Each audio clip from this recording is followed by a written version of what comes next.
Legislative IQ. Increase your legislative intelligence with Florida's policy, budget, and campaign monitoring service. Subscribe today at legislativeiq.com.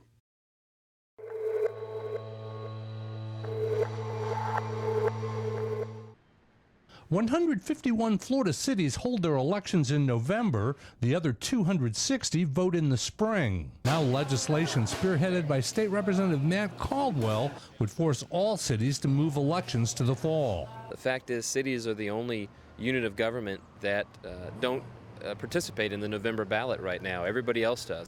The League of Cities is fighting back. Local officials fear they'll get lost in the shuffle of a November election and get ignored by the local media. So then the balancing act is, do you have a well-informed voter going into a spring election knowing exactly who's running for mayor and city commission, knowing all the city questions, or do you have a higher voter turnout in November and not having well-informed voters on the city questions? Voters here in the state's capital waged an 8-year battle to move their elections to the fall. It took a petition drive, then a court suit, and by the time it was done, 89% said yes. The turnout of that first fall city election was more than double the turnout of the election that changed the date. Secretary of State Ken Detzner is officially neutral on the change, but we want to bring more opportunity for people to vote and make it easier for them to vote.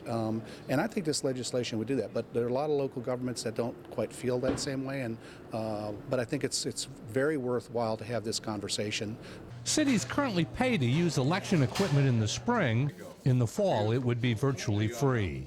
Reporting from the state capitol, I'm Mike Vassalinda.